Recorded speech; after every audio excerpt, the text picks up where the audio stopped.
So, you've probably heard the name Maximilien Robespierre. He's one of the most influential and, let's be honest, one of the most controversial figures to come out of the entire French Revolution.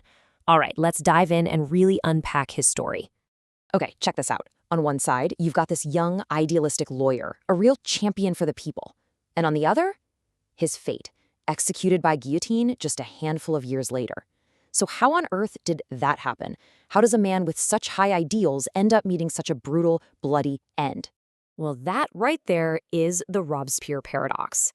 And in this explainer, we're going to unpack that exact transformation. How did a champion for human rights become the guy behind the infamous Reign of Terror? To really get a grip on the man he became, we've got to go back, way back to the beginning. We need to see where these powerful and, ultimately dangerous ideals actually came from. So Robespierre gets this incredible education in Paris, and he becomes completely fascinated with the classical world, the Roman Republic, all those famous orators like Cicero. But the real game changer for him, it was the philosopher Jean-Jacques Rousseau. Rousseau had this huge idea called the general will. Basically, it's the belief that the people, as a collective, should be in charge, not some king. And for Robespierre, this wasn't just an idea. It became the absolute foundation of everything he believed. And this is where things get, well, really ironic.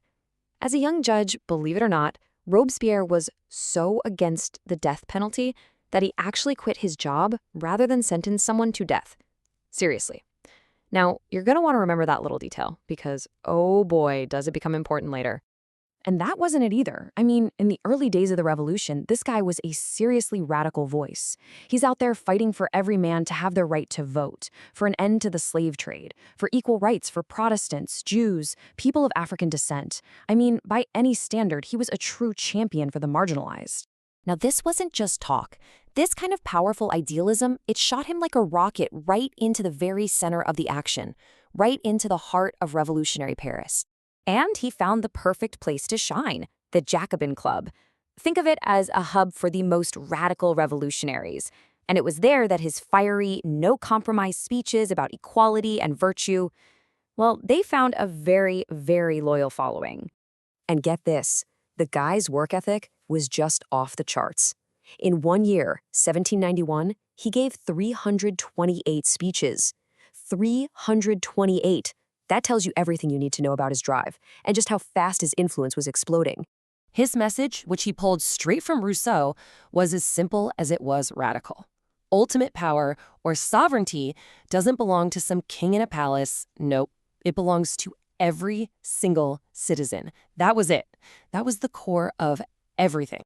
He became so influential, in fact, that he's the one who suggested adding the word fraternité, brotherhood, to the famous revolutionary motto.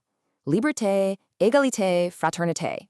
A phrase that, would go on to become the national motto of France itself.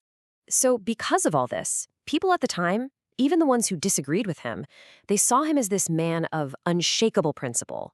He lived a simple life, you couldn't bribe him, he just seemed totally devoted to the cause. And that earned him a pretty powerful nickname, the Incorruptible. But here's the twist. It was that very same uncompromising, incorruptible vision of virtue that was about to cast an absolutely terrifying shadow over all of France. So what went wrong? Seriously, how does the guy who quits his job because he hates the death penalty become the face of the guillotine? How does the incorruptible turn into a tyrant? Well, the answer really begins with this core idea he had of revolutionary virtue. See, for Robespierre, the only way the new republic could survive was if every single person was completely, 100% dedicated to the public good. No private interests, no disagreements, and absolutely zero room for dissent. It was all or nothing. And you have to remember what was going on at the time.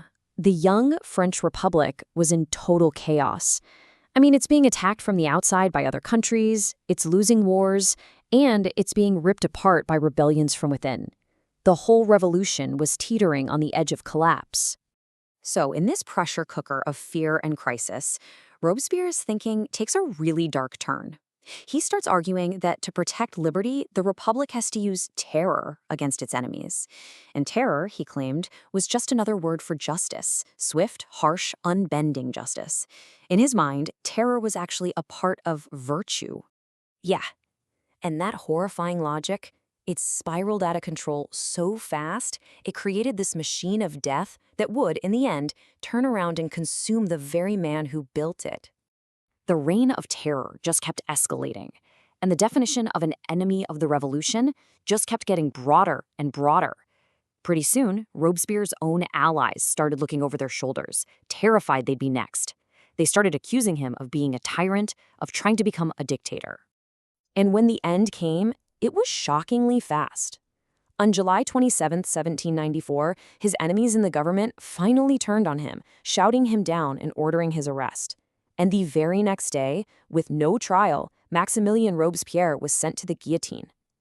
The revolution, as they say, ate its own children. So after all that, what are we supposed to make of this? What's the real legacy of such a complicated, contradictory figure? Well, there's a reason he's still one of the most polarizing people in history. It's because his entire story is this terrifying paradox, a warning about what can happen to ideals when they meet absolute power. I mean, this is really the heart of it all, isn't it?